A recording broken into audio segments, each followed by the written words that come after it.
Welcome to the fourth episode of Behind the Brand. Today we have a very special guest. He's a former advisor, he's a development economist, and he's the man behind Kano Invest, known as the DG and CEO role. He's a man of power, he's a man of passion, and he's the one and only Nazir Halliru. Welcome to the Behind the Brand podcast. Thank you so much, and I'm glad you have me here today. Thank you so much. It's our pleasure to have you. So are you ready? Yes. Okay, let's go. So the first question is that take us back to the very beginning. Who is Nazir before all the titles?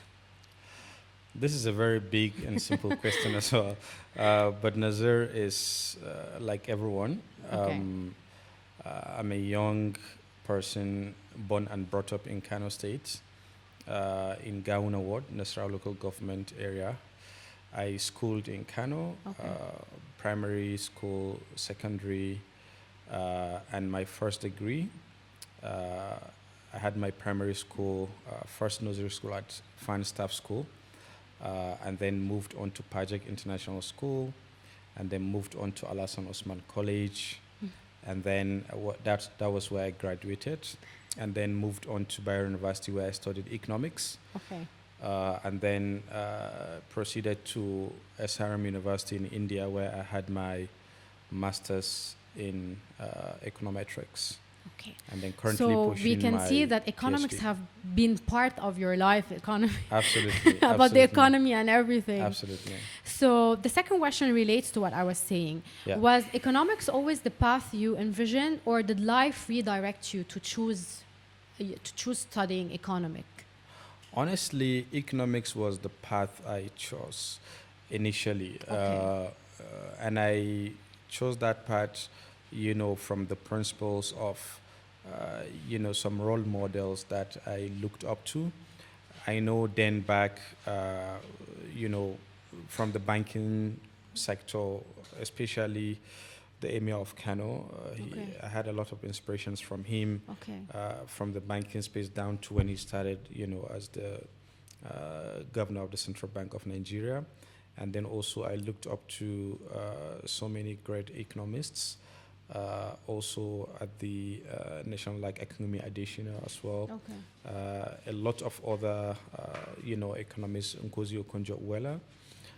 So right from secondary school, I had that passion to really, study economics. So that has been my, passion over the years. So life didn't redirect me, but I redirected myself, and alhamdulillah, I'm happy what I'm doing right now. So we can say it's also considered to be like a passion. You did something out also of passion. You wanted to do it. Yes. So the third question is, what was the defining moment that made you say, this is exactly what I was built for? What was the moment that you realized in your life that played a very huge transition where you said, this is what I'm actually made for? Was it like a moment, let's say with a, like you're saying, when you were inspired by the Emir of Kano? So was it like a moment with him? Was it with a moment of, you had the privilege to meet a governor, something like that? What's the defining moment? So the defining moment for me was actually, I take inspirations from listening to leaders. Leaders. Yeah, I take inspirations from listening to professionals, especially like him and others. And as well, I had the passion to really make impact to people that I grew up with. Okay. And especially from the community I grew up, there are a lot of less privileged people that you feel you need to be in charge, or you need to be in power or in authority position for you to really help them.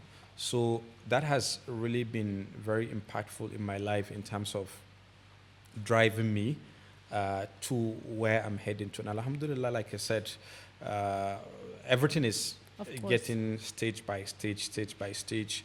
Of course, life can be... Take you in a different direction. Yeah, exactly, yes, take you in a different 100%. direction. But I always pray and, ensure that whatever I'm doing, I just get redirected towards that line. And that's 100%. I think we should, in life, be able to take every step of the way a little bit, not to be rushed in our decisions, because when you rush in your decisions, life might take you in another perspective.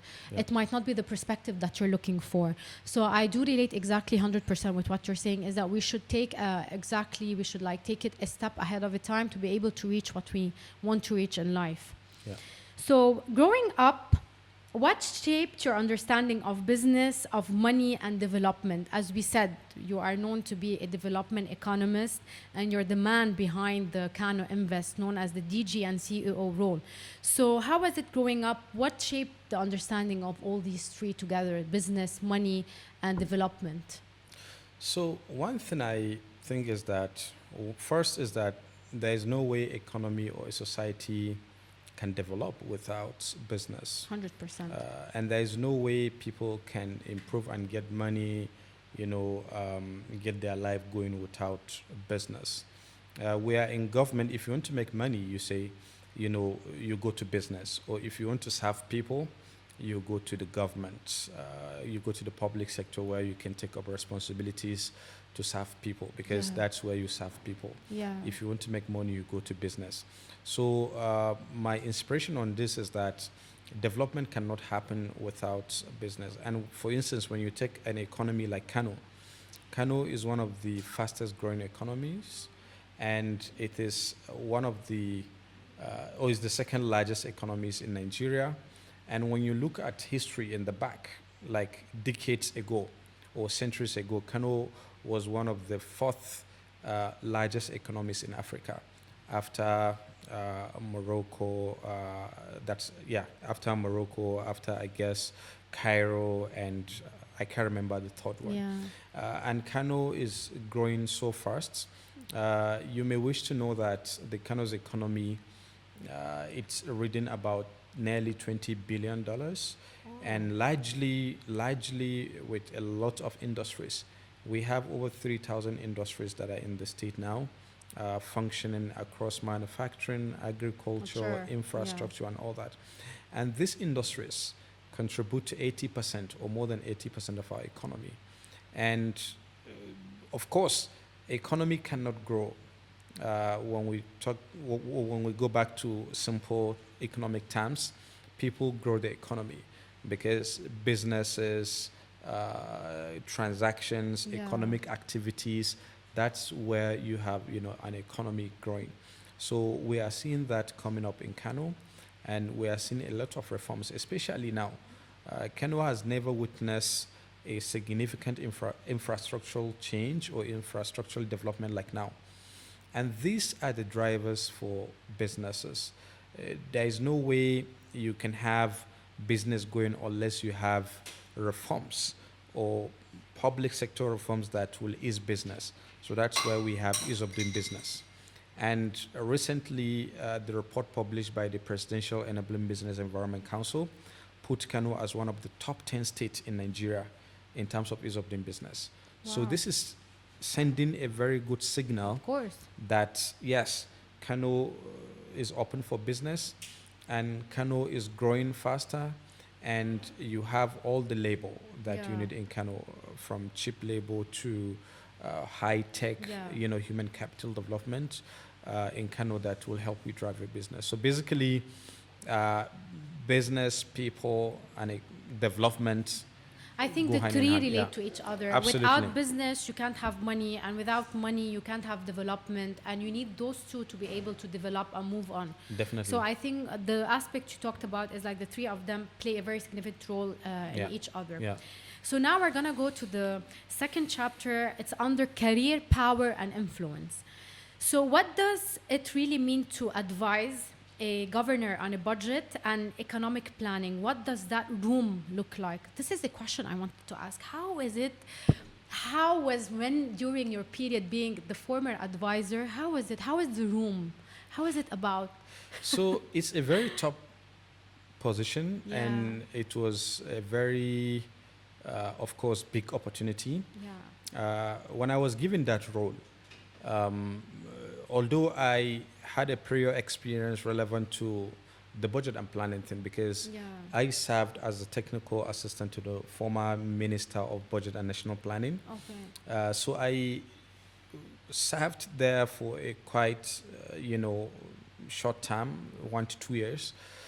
But coming down to subnationals, national, how national planning operates is different, completely different on how states or subnational operate. Although they are interwoven and also relate to each other in terms of the reforms. But like I said, a big city like Kano, with over 22 million population, gives you a lot of challenge that whatever decision you make will impact those 22 million population. And when I was given that role, that was December 2023, His Excellency, the Executive Governor of Kano State, Abba Kabir Yusuf, mentioned to me that, Nazir, I'm considering you for a special advisor role for budget and economic planning. I was like, what? I said, are you sure you want to give me this? Are you sure? Yeah, and then also I wasn't sure whether I can take up the challenge because it's a big challenge. And to also advise an executive governor of a state like Kano is a very huge responsibility. And I said, okay, Your Excellency, I have accepted, and I just hope that I'll be able to deliver on your mandate. So I asked him what he wants me to achieve in that role. Because it's one thing to know exactly what are the things to do, and also is one thing that every governor or every leader has as part of his blueprint, that I want to achieve X, Y, Z in my administration. So he asked me that he wants to achieve, or he looks up to me also to advise what are the key things that Kano should focus on over the next 4 years of his administration, as far as budget and planning is concerned. What was the first thing when you started with this role? What did you see that Kano was lacking of, and then you told him we should emphasize on that particular area? What was the number one thing? So the first thing, which I'm really proud of, and His Excellency has worked on that and has implemented, is how we do budgets. Budget. Yes, how we do budget. Mostly governments do incremental budgets without really looking at the key things that their, state needs. Looking at indicators, population, looking at the infrastructure, looking at the assessment that needs to be done. Mostly is budget. And then from the past administration, we took over power from past administration, which means we're a new administration right now. So we have blueprints. We have also new ideas and plans for Kano State, which His Excellency has to implement. So the first thing is to go back to zero-based budgeting. This is an economic term. Zero-based budgeting means that all ministries, departments, and agencies have to go back to drawing boards to look at what are the priorities of the government and then budget them one after the other. So with that, you come up with a consolidated budget which will be presented to the State Assembly. So before, how Kano used to do was just to do incremental budget. Maybe this year we have 200 billion. You just increment. So next year, you just apply growth rate and say, okay, we have 5% increment to the budget or 10% increment subsequently in the coming year. So His Excellency adopted a system whereby we looked at those key priorities of his administration. We took over from 300 billion plus budget of Kano as of 2023. Now, as I speak with you, 2026 budget of Kano is reading 1.4 trillion naira. So, like multiple folds of increment. And we have to think big because Kano is so big. Kano needs a lot of infrastructures. If we want to have schools, health facilities, roads, modern markets, modern motor parks, modern transportation system, it means the Kano State government has to be spending, either from the government or from the private sector, have to be spending over 1.2 trillion naira. So government resources are also limited. So meanwhile, the budget is so promising. It is the first budget in the history of Kano, of this amount. So this is one. Secondly, also from the aspect of the budget and planning is to also have a robust plan. We have to be on a plan that will set the agenda for the state over the next 10, 15, 20 years, which means that we have to. That plan has also, before I left the office, we initiated the process. Okay. We initiated the process, and of course, the ministry is taking over. There's a Ministry of Planning and Budget, which is taking over to implement those development plans. That's Means nice, like there is needs to put the state on a development trajectory that over the next 10, 15 years, Kano is the next Dubai, or Kano is the next. I hope so. Yeah. So we're all wishing, because we've actually seeing things being made and changes being made. So we all hope for that. Definitely. So I just want you to give me this question. I just wanted to know, like, what's the biggest economic mistake you've seen Nigeria is making? Well, I just hope if I say things here, I will go out safe from this room. No, you will. No, like you're saying, like taking over, for example, just like for you to be able to give us is that when an old advisor is there and then a new one comes, there's a lot of research that has to be done and see what are the aspect or the road the person has to move on.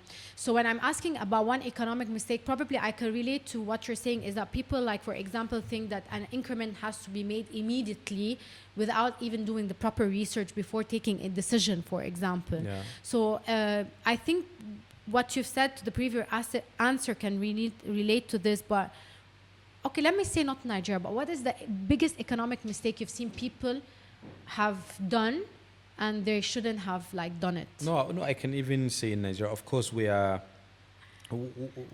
can still mention things in the government for the sake of improvement. I think, and this is not just only because it's this government at the national level. We're speaking in general. Yeah, this is speaking in general. From your own, in general, and also internally. We're discussing about those issues, of course. To bring solutions to them. So one of the things I think is looking at our industrial sector in Nigeria. There is need to really focus on export-driven economy. And this is one of the biggest opportunity that Nigeria is still lagging behind, but slow progress is being made. There is need to really be an export-driven economy. Meanwhile, we need to revive all our industries in Nigeria. Mm-hmm. Every state that you go to, they have moribund industries. Perhaps one industry or the other that is not functioning. The land is there, the infrastructure is there, and has been abandoned. So there is need to, look at the economies of those states and also provide solutions. Yeah. And this is perhaps going to the National Economic Council to say that every state government should submit its moribund industries or should have its moribund industries, and the relevant authorities at the national level to identify solutions to revive those industries. This will create jobs. All the people that you can see roaming about the streets will have one or two things to do. They will be, injected to the economy and also get jobs going. So this is one key thing that we should consider. Attracting FDIs. Although it's growing from the previous month, I think, to this quarter, I think there's like about 15 to 20% increment in our FDI, foreign direct investment, but there is more to be done. Of course. And we cannot do this unless we look at reforms, governments making reforms at their own levels, and I think Kano has potential. Yeah, I think we can, and then I think we can reach to the expectations you're talking of. Yeah. But we just need things just to be made to put under development. Yeah. So your time as a country manager at the GRID3, what did data teach you about development that no textbook has ever done? Using data for evidence-based decision making. Using data for evidence decision making. Evidence-based decision making. Yeah. You cannot make decision without data. If you do that, then you are on your own. Data is so powerful, and data is the second oil of Nigeria. At Grade 3, I led a national program where we collected and also analyzed geospatial data for development in the country. We took a stage whereby we had a data, that the Nigerian government doesn't have, which, we have to work on towards advising the government and then handing over everything to the government to continue to manage and make effective decisions. We are over 60 years old now, but Nigeria does not have its own validated ward boundaries. Boundaries are the first administrative units that you have to use to make effective decision, especially 100%. In government. Yes. If I have things to distribute now to say, okay, go and distribute this across the 484 wards in Kano, and ensure that you do it effectively without taking one to another boundary every ward has, we don't have those wards. Right now, where I lived in, where I grew up, where I was born, my house is located under Gawuna ward based on traditional boundaries. Okay. But during elections, I'm under Gama ward, where my house is located traditionally. Yeah. But during elections, I vote under Gawuna ward. Oh. These are two different wards, but the house lives at a particular location. I got you. This is one aspect. The second aspect is population. Okay. What we did then was establishing 4 core data layers for Nigeria. And I'm very much happy that this is domiciled at the National Space Research and Development Agency. One is the population estimates. Yeah. Nigeria had census over 20 years ago. And since then, there wasn't any census. So you need data to tell you how many people live within a particular location so you can 100%. make effective distribution of 100%. resources. Nigeria's resources are distributed based on population, FAC, and other factors. So you need population to make that. You need population to tell you how many out-of-school children you have, how many children are not immunized. You need that data. And this all is under we data. We use satellite imagery Okay. to make some statistical analysis to come up with what is called gridded population estimates. Okay. The gridded population estimate tells you exactly population within a particular unit, 100 meter by 100 meter, not even word. So at 100 meter grid cells, you know how many people live. Basically, when you're talking, I'm looking at you and you're talking, I'm like, wow, the job is so hectic. so hectic, and you have to be responsible of a lot of things, and if you did a mistake in one thing, it might lead to the other, which is so hectic. Then I was rumbling from one national agency to another through National Population Commission, National Bureau of Statistics. Also National Space Research and Development Agency, Office of the Surveyor General of the Federation, regarding boundaries, settlement. So that data has been very, very useful, to be used to make development plans, 100%. also to make informed decisions in health, in education, in agriculture, in environment, and as well as other critical sectors. Yeah. Okay, so we're gonna go now into brand leadership and legacy. So, as the DG and CEO of Kano Invest, what is the brand identity you are building for Kano on the global stage? Now everything we talk about is global. Yes. Globally, the word global is always there in every discussion you have. Either business people or entrepreneurs will let you. We want to go global. We want our brand to be global. Yes. Or people are actually representing their states and city globally. So what does you building something for Kano on a global stage is? The first thing is I take Kano as a country. Yes, I course. take Kano as a country. And the reason why I take Kano as a country is that when you look at our economy, earlier I mentioned that our GDP is growing at around $20 billion. Yeah. So this outweigh much more than the GDP of some African countries. 100%, Yeah, that's what I wanted to Liberia, tell you. Niger, Nigeria, Mali, Congo, most of those countries. Yes. A lot of countries that our GDP, is greater than theirs. So this means we consider ourselves as a country. Also, when you look at our population, it doubles the population of countries like Zimbabwe, Yeah. like others. So meanwhile, we are growing very fast, and we want to make sure that the world see us as one of the fastest growing economy, and also a brand that tells our culture and tradition, a brand that tells our commercial nerve center of West Africa. From Kano, you can send product on a daily basis. People come from Cameroon, from Mali to go and do businesses in our modern market or in our market that we have in Kano. On a daily basis, they are there in trucks taking goods and services right from Kano to Niger, up the way to Cameroon. And also remember, we have a market in Kano that is the largest in West Africa, the Dawano grains market, with a turnover maybe during peak season. Yes. We have up to like over 20 billion naira daily turnover. That's something I did Yeah. not know. So you do business and then you take those things at the global Yeah. stage. So meanwhile, my job is to ensure that Kano is seen at that level. That level. Exactly. And then also Kano is seen as a hub, a business hub, an opportunity hub where you can come and do business. People determine success for every business. 100%. And we have the people, we have the zeal.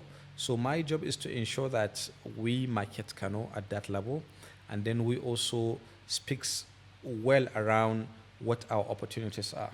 Based on the research that we've done, we realize that we are number one, or we are one of our major driver of our economy is agriculture, followed by infrastructure, followed by manufacturing, followed by then social sector, that's education and health. Yeah. So these are critical areas of opportunities and where people will see values for investment, where people will come and invest, where people will, 100%. once they invest there, Yeah. I'm telling you, as long as they will not be selling people, so they will definitely have There'll always be, this high is what return. makes it, there is high return. Exactly. So we're talking about brand leadership and legacy. Yeah. And the podcast, as you've known, it's called Behind the Brand. So how do you personally brand yourself as a leader when most of your work happens behind the scenes?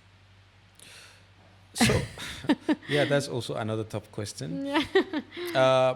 For me, I carry the principle I came from, my background.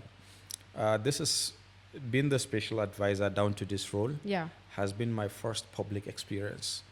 Over 1.5 decades ago, I've been working within the development and the private sector. Okay. And development and private sector have a completely different way of doing things. So being in the public sector is a completely different settings, completely different ways of doing things. My previous role when I was working with Columbia University as the country manager for Nigeria for grade 3, we do our normal routine work. Okay. You read emails, you send emails, you do reporting, you do budget, you implement activities, you report on those activities, you measure your performance, you measure the outcomes, the outputs, as well as impact. You do an evaluation report at the end of the day with that data. So that's normal. That's a routine work. Of course, it requires effort. It requires also commitment. But bringing that into the public sector, it means like you are doing rocket science, and especially at subnational level where, you have a system that you need to come and improve, or you have a system that, like myself or appointees like myself come and go. Okay. But civil servants stay, So it's a system that some of us like appointees come in to change the narration, to improve service delivery, to also improve how systems should work. So that's coming into this space. I've seen a lot of, things not really going in the right direction. And I was given the opportunity by His Excellency. I was given the trust by him. And I was given the support and all the necessary encouragement by him to, drive this things. So that's why we are doing what we are doing to try and You've already, change that narration. When I introduced you, I said you're a man of power and passion, because for you to be able to be or do this type of things you're doing is already you're creating an image and a brand for yourself. It's representing you as a person, it's representing your brand as being in that aspect. So now I'm gonna go to a specific title. I've titled it Nigeria, Kano, and the Bigger Picture. Okay. So I'm gonna ask this question first. There's a question before this question, but I don't know why I wanted to ask this question. Okay. What is the single biggest opportunity people in Kano are sleeping on? Because this question because I do know that we have a lot of people in Kano that actually have amazing potential. But what is the single biggest opportunity people in Kano are sleeping on? I will just take one sector. Perhaps maybe we can have subsequent sessions to speak more opportunities because I do. If We have more. There's a lot of questions popping on my head that I wanted to ask, but because we don't want to elongate because if I begin to say it's sector by sector, it means we're going to go a long way to really say about that. But I will take infrastructure. Generally, I can tell you we are sleeping on on opportunities based on the areas that I mentioned earlier: agriculture, infrastructure, manufacturing, and social sector, education and health. These are the broader aim. That is what we aim to achieve for Kano over the next 5 years as far as investment is concerned. But the one sector, let me dissect. Take the infrastructure, for instance. Do you know that first, power and renewable energy?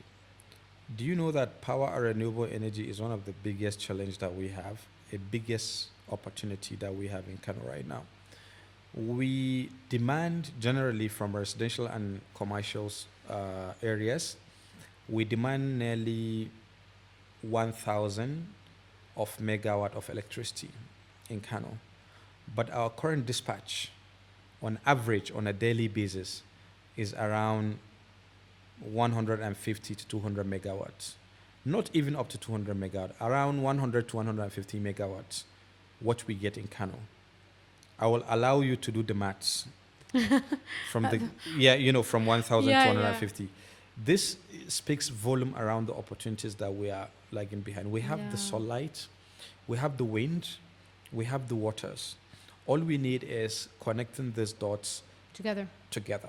We also have upcoming CNG, that's compressed natural gas, through the AKK gas pipeline, which is going to come to Kano very soon. We are working closely with NNPC. Nice. Yeah. Yes. So this is going to go a long way also in gas-powered electricity. So that alone is a huge opportunity that people will come and invest and, exactly. Secondly, also within the infrastructure, you may wish to know that on an annual basis, for us to close our housing deficit in Kano, we need about 500,000 or so unit of housing, which would have people live in their houses. So there is the land also, there is more opportunities that people will look at, in order to delve into that aspect. The other aspect is transportation. We only have mostly these tricycle riders going on, moving from one place to another, roaming about the streets and all that. But there is a huge, Kano is much more than that. Yeah. We have plans, we have PPP policies in place that we want to attract, or we are attracting, we are even in conversation with so many interested investors, so many interested partners that are willing to come and invest through BRT systems, new modern transportation, which will augment the existing infrastructure. There's also the federal government projects coming up in the next coming years for the light rail in Kano. We're going to have light rail across the city. There's a question that is popping on my head. I'm not going to ask you here. I'm going to ask you behind the scene because it's a very critical question. Okay. So I'm going to ask you because it's basically on what we're talking, and then I just want to take an insight about that. So before I go to the last question, and before we have something called our rapid fire. Okay. It's before the last question. So this question before the last question is, I just need you to give me one single word How do we attract serious local and foreign investment to the north? Just one word. How do we attract them?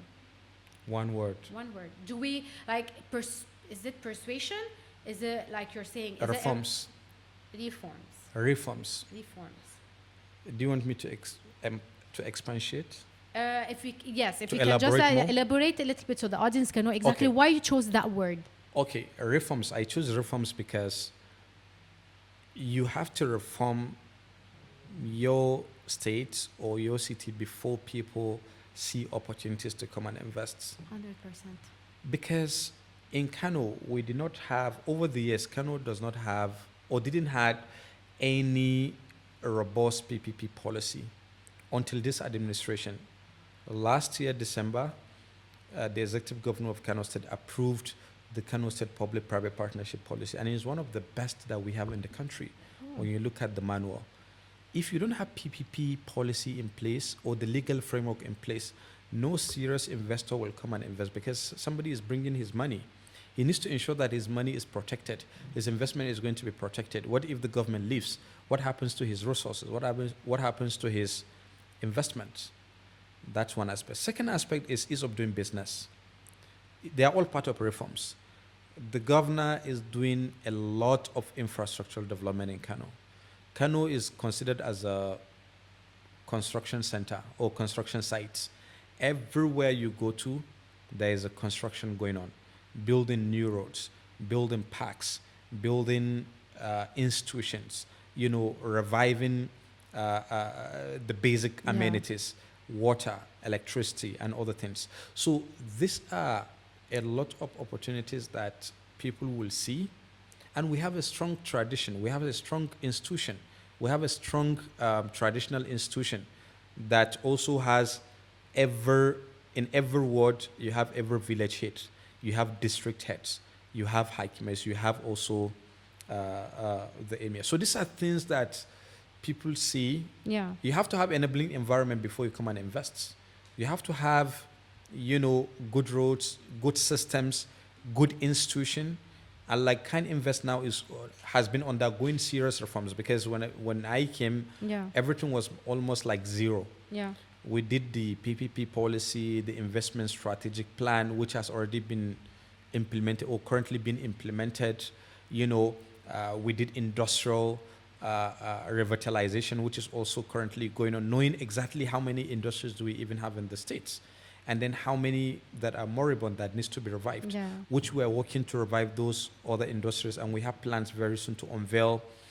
So we have good results to unveil in terms of what our planning is yielding in terms of reviving those moribund industries. So all these are called reforms. Government have to reform. So itself. The one word is reform. Reforms. Before we end our podcast and we go to the rapid fire, there's a question I usually ask every guest that comes on the podcast. What's the one advice that you've heard or received that has impacted you in ways you can never imagine? My advice is, or the advice I have received from my mentors has always been, have a plan. Have a plan. Have a plan of what you want to achieve specifically. If you have been appointed to this particular role, have a bullet point. I want to do 1, 2, 3. Have a plan. It doesn't matter you are doing 100 lists. Yeah. It doesn't matter you are doing 1,000 lists. If it is going to be 1 or 2 items that you want to achieve, put them in place and then target towards achieving them. That's amazing. Yeah. So have a plan. I like the advice given to you. So now the rapid fire is either you go with one of the things I'm gonna ask. Talk. Okay. So the first question is, do you prefer success or significance? You have to choose only one. Is it success or significance? I have to choose one. Yes. Okay, let me go with the success. Okay. We chose success, right? Yeah. Okay. So what do you want people to say about Nazir in 20 years? One word. In 20 years? Yes. In 20 years, what I want people to say about me? One word. this makes you reflect on your journey and everything. So what do you want people to like say about you in one word from now to 20 years? Anna, to me, I can say something: the man who has done it. Yeah, but you say one word. The man who has done it, this. Yeah, but no, Yeah. you've done it. Yani, Yeah. you represent to them somebody that has been, that came, that have actually worked on himself, and he actually achieved what he wanted. So Incredible. Incredible. Yes. I like it. The last one is the biggest risk you have ever taken. What's the biggest risk you have ever taken? One risk that you have actually taken. One of the biggest risks I've taken, and it's perfectly working for me, is leaving my comfort zone of the development sector that I'm working to come to the public sector. It's a huge risk. It's a huge risk, honestly. Looking at it from different perspectives. Yes. I was working comfortably, but there are a lot of challenges, things that you have to work very hard, have sleepless nights, for you to really, but I'm happy it's for the people. Yeah. And the people are seeing and it's it. Also shaped the person you are today. Definitely. Nazir, thank you so much for coming to the podcast. Thank you for sharing your knowledge. Thank you for sharing how you made a name, a brand for yourself. Thank you for sharing the information we needed to know more about you and know more about the things that you've achieved in life. I think we should do another podcast to be able to answer the questions of the other public. Yes, the public. Yes. So to end my podcast today, Nazir is a man of power, he's a man of passion, and he's a man of interest. He has a lot of dreams. He started, he achieved, and he was able to reach to the position he wants today. He's a person that left his comfort zone to be able to achieve more dreams that he's looking forward to. So it was a podcast of raw, unfiltered discussion with the one and only Nazir Halliru. So guys, you keep posted for the next episode that is coming next week on Behind the Brand. See you.